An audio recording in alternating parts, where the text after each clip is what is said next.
Welcome.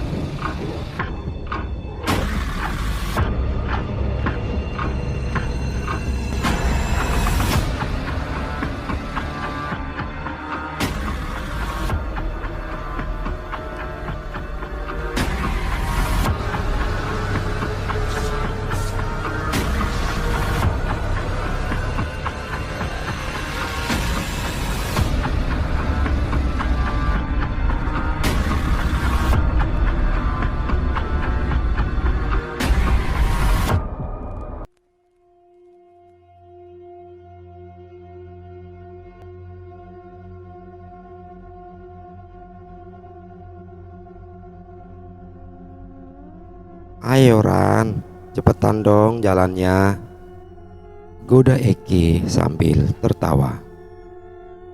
Lontaran-lontaran ejekan terus dilemparkan kepadaku. Sebagai pendaki pemula, aku paham betul kalau aku sebentar-sebentar akan berhenti. Ini memang sering terjadi kepada kami pendaki pemula. Mungkin aku saja yang kurang beruntung karena punya teman yang brengsek dan suka meledek. Tungguin dong, capek nih, kataku sambil memegang lutut. Ini sudah separuh jalan menuju puncak, tapi aku sudah seperti mau meluncur saja karena lututku seperti mau copot. Meski brengsek, teman-temanku sebenarnya hanya bercanda saja. Mereka akan tetap menungguku setiap kali aku berhenti untuk mengistirahatkan lututku sejenak. Kali ini, mereka memutuskan untuk sekalian beristirahat karena ada yang ingin buang air kecil. Kalau sudah di gunung, buang air bisa di mana saja. Ki, cepetan kencingnya, keburu petang nih. Kita setidaknya harus sampai Sabana biar bisa bikin tenda, teriak Kevin, ketua rombongan kami, kepada Eki yang sedang kencing di semak-semak. Sambil menunggu Eki, kami memutuskan untuk meminum air yang kami bawa. Aneh sekali, saat meminum air tersebut, aku merasa seperti sedang meminum air kencing. Sontak, aku menyemburkan air yang hampir memasuki tenggorokanku itu. Loh Ran, kenapa? Tanya Yuni, anggota rombongan yang lain. Enggak apa-apa, balasku. Aku terpaksa berbohong karena tidak ada temanku yang merasa aneh saat meminumnya. Terlebih, aku nanti akan semakin diolok-olok karena meminum air kencing. Tak lama kemudian, Eki kembali ke rombongan. Kami lalu melanjutkan perjalanan. Setelah hampir 1 jam berjalan, kami akhirnya sampai di padang sabana. Tempat ini memang dijadikan langganan para pendaki untuk mendirikan tenda dan bermalam.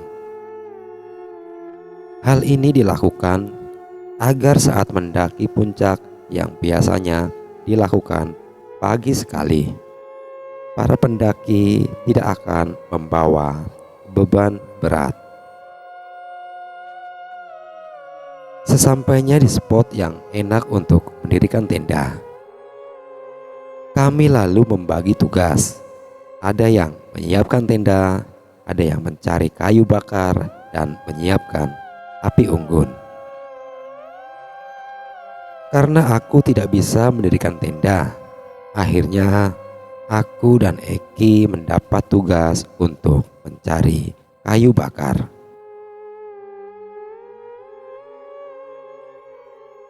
Saat aku dan Eki mulai mendapat beberapa kayu, aku tiba-tiba mendengar suara aneh dari balik bebatuan besar yang ada di dekat tenda kami. Suara itu adalah alunan gamelan yang sangat lembut, seperti sedang ada ritual yang butuh gamelan sebagai pengiringnya. "Ki, kamu dengar sesuatu nggak?" tanyaku. "Dengar apaan, Ran?" tanya Eki heran. "Suara gamelan," kataku lirih. Aku melihat Eki sedikit membelalak. Sepertinya ia kaget dengan apa yang kukatakan. "Ran, kita balik ke camp aja yuk. Ini udah banyak kok kayunya," balas Eki setelah beberapa saat itu.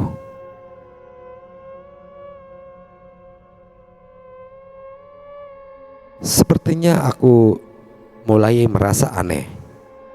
Dari minum air kencing sampai mendengar suara gamelan, semuanya tak kusangka terjadi di sebuah gunung. Memang gunung ini sering diceritakan orang karena tempatnya yang angker. Tapi aku tak bisa percaya dengan hal begituan. Sesampainya di camp, aku lalu masuk ke tenda perempuan, sementara Eki masuk ke tenda laki-laki. Malam itu sangat dingin sekali. Aku dan teman-teman perempuanku saling berpelukan untuk menghangatkan badan. Kita main TOD yuk," kata Yuni. "TOD itu apaan?" tanyaku bingung. "Aduh Rani, masa TOD nggak tahu? TOD itu truth or dare. Jadi nanti kamu pilih antara dua. Terus kami akan menentukan hal yang harus kamu lakukan," jelas Sheila, anggota rombongan yang lain. Agak malu, aku manggut-manggut saja mendengarkan penjelasan itu. Kemudian saat sendok yang digunakan untuk menentukan target itu berputar, ujungnya ternyata berakhir mengarah kepadaku. Karena gengsi dan ingin membuktikan kalau aku bukan anak cupu, aku memilih dare. "Sekarang kamu keluar tenda dan kencing sendirian. Berani nggak?" tantang Yuni.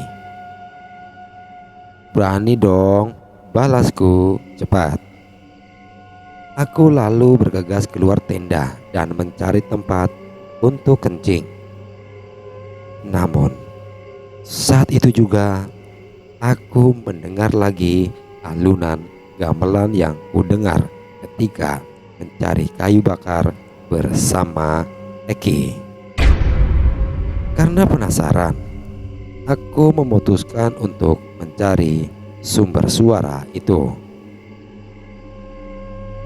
Ternyata suara tersebut berasal dari balik bebatuan besar dekat tenda rombongan kami. Di sana ada seorang penari yang berlenggak-lenggok di tengah lapangan.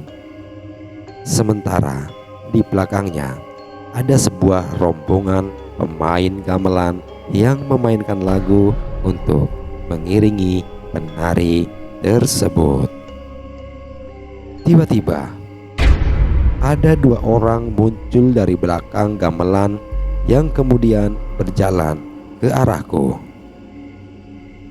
Dua orang itu membawa sebuah selendang yang ternyata dikalungkan ke pundakku. Aku kemudian dituntun ke tengah untuk menari bersama penari itu.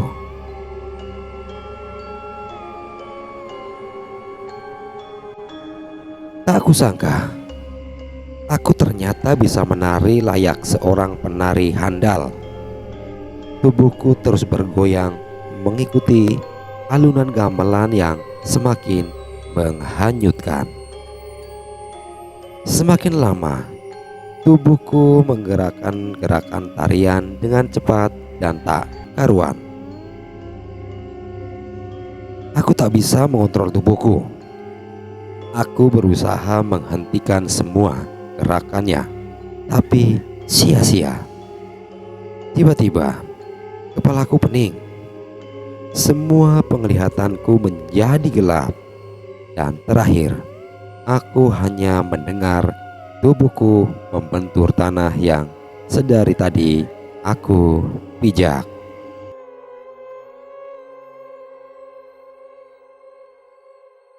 Aku terbangun di sebuah ruangan yang berbau obat-obatan. Tanganku diinfus dan aku terbaring di sebuah ranjang rumah sakit. Yuni terlihat sangat cemas di sampingku. Dia mengatakan kalau aku telah hilang selama 1 minggu sejak dirinya menantangku kencing malam itu. Para tim SAR yang mencariku ternyata menemukanku yang sedang linglung di sebuah hutan di gunung tersebut.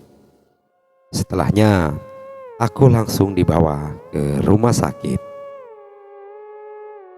Karena curiga terjadi apa-apa, mereka lalu memanggil orang pintar untuk mengecek keadaanku.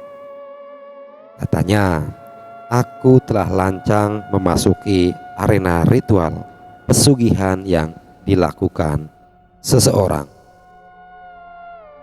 Orang pintar itu mengatakan kalau gunung tersebut memang sering dijadikan tempat pesugihan, dan untung saja aku bisa selamat dari ritual itu, karena biasanya pendaki yang hilang tidak akan pernah kembali dari gunung itu.